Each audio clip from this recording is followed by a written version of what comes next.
Aceh Pungo. Ya, memang Pungo. Pungo adalah bahasa Aceh. Jika diartikan ke dalam bahasa Indonesia, artinya gila. Tentunya sebagai orang Aceh, saya dan juga teman-teman pasti sakit hati mendengar dikatakan gila. Tapi, tunggu dulu, jangan baper, karena Aceh Pungo adalah istilah dari kompeni Belanda karena kesalnya mereka dalam menghadapi rakyat Aceh di kala itu. Nah, untuk pembahasan lebih lanjut, silahkan teman-teman tekan tombol subscribe di bawah ini. Perlu teman-teman ketahui bahwa ketika Belanda menjajah Nusantara sejak tahun 1596, hanya ada 2 perang yang membuat Belanda rugi mencapai sekitar 43 juta gulden, yaitu Perang Diponegoro dan juga Perang Aceh. Belanda benar-benar kewalahan di kala itu. Perang Aceh yang meletus sejak tahun 1873 telah banyak memakan korban, sehingga telah berbagai upaya dilakukan untuk mengakhiri perang tersebut, baik dari pihak Aceh maupun dari pihak Belanda itu sendiri. Menjelang akhir abad 19 dan pada awal abad 20, Belanda melaksanakan suatu tindakan kekerasan melalui sebuah pasukan elit yang mereka namakan Heidskorps Marechaussee. Pasukan ini dari serdadu-serdadu pilihan yang memiliki keberanian dan semangat tempur yang tinggi, dengan tugas untuk melacak dan mengejar para pejuang Aceh melawan Belanda ke segenap pelosok daerah. Mereka akan membunuh pejuang Aceh yang berhasil ditemukan atau setidaknya membuang keluar daerah Aceh. Dengan cara kekerasan ini, Belanda mengharapkan rakyat atau para pejuang akan takut dan menghentikan perlawanan kepada Belanda. Namun apa yang terjadi? Akibat tindakan kekerasan tersebut telah menimbulkan rasa benci dan dendam yang sangat mendalam bagi para pejuang Aceh yang tersisa, lebih-lebih bagi keluarga mereka yang ditinggalkan. Untuk membalas tindakan kekerasan yang dilakukan oleh Belanda tersebut, para pejuang Aceh melakukan suatu cara yang kemudian diistilahkan oleh Belanda dengan nama Acehmoorden, suatu pembunuhan khas Aceh yang orang Aceh sendiri menyebutnya Poh Cafe.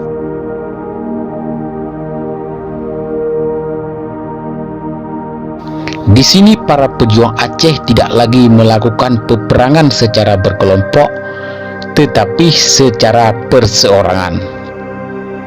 Dengan nekat, seseorang melakukan penyerangan terhadap orang-orang Belanda, apakah ia serdadu, orang dewasa, perempuan atau anak-anak sekalipun menjadi sasaran untuk dibunuh. Dan tindakan pembunuhan nekat ini dilakukan di mana saja, di jalan-jalan, di pasar, di taman-taman, ataupun pada tangsi-tangsi sendiri. Pembunuhan khas Aceh adalah sikap spontanitas rakyat yang tertekan akibat tindakan kekerasan yang dilakukan pasukan Marechaussee. Sikap ini juga dijiwai oleh semangat ajaran perang Sabil untuk Poh Cafe atau bunuh kafir dalam bahasa Indonesia. Di samping itu juga adanya suatu keinginan untuk mendapatkan mati syahid dan untuk membalas dendam yang dalam istilah Aceh disebut Tung Bila, sebuah istilah yang menggambarkan betapa membara semangat yang dimiliki rakyat Aceh.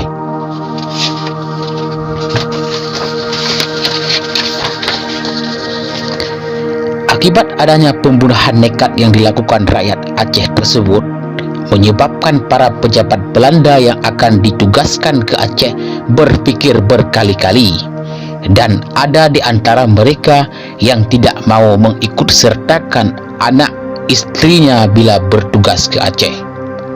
Para pejabat Belanda di Aceh selalu membayangkan dan memikirkan bahaya Aceh Morden tersebut. Mereka tidak habis pikir bagaimana hanya dengan seorang saja dan bersenjata rencong yang diselipkan dalam selimut atau bajunya, para pejuang Aceh berani melakukan penyerangan terhadap orang-orang Belanda, bahkan pada tangsi-tangsi Belanda sekalipun. Oleh karena itu, ada di antara orang-orang Belanda yang menyatakan perbuatan itu gila, alias pungo dalam bahasa Aceh, yang tidak mungkin dilakukan oleh seorang yang waras. Maka timbullah istilah di kalangan orang Belanda yang menyebutnya GKACC, orang Aceh gila, yang kemudian populer dengan sebutan Aceh Pungo atau Aceh Gila. Untuk mengkajinya, pihak Belanda mengadakan suatu penelitian psikologis terhadap orang-orang Aceh. Dalam penelitian ini terlibat Dr. R.H. Kerr, penasihat pemerintah untuk urusan kebumiputeraan dan Arab. Hasil penelitian ini menyebutkan bahwa perbuatan tersebut termasuk gejala-gejala sakit jiwa. Suatu kesimpulan yang mungkin mengandung kebenaran, tetapi juga terdapat kekeliruan, mengingat ada gejala-gejala yang tidak terjangkau oleh dasar-dasar pemikiran ilmiah dalam Aceh Morden tersebut. Menurut R.H. Kerr, apa yang dilakukan rakyat Aceh itu adalah perasaan tidak puas akibat mereka telah ditindas oleh orang Belanda. Karena itu jiwanya akan tetap melawan kepada Belanda. Dengan kesimpulan bahwa banyak orang sakit jiwa di Aceh, maka pemerintah Belanda kemudian mendirikan rumah sakit jiwa di Sabang. Dr. Latumenten yang menjadi kepala rumah sakit jiwa di Sabang kemudian juga melakukan studi terhadap pelaku-pelaku pembunuhan khas Aceh yang oleh pemerintah Belanda mereka itu diduga telah dihinggapi penyakit syaraf atau penyakit gila. Namun, hasil penelitian Dr. Latumenten tersebut menunjukkan bahwa semua pelaku itu adalah orang-orang normal, dan yang mendorong mereka melakukan perbuatan nekat tersebut adalah karena sifat dendam kepada Belanda yang dimiliki, yaitu tung bila. Untuk itu seharusnya tindakan kekerasan yang jangan diperlakukan terhadap rakyat Aceh. Teman-teman, itulah asal mula julukan Aceh Pungo.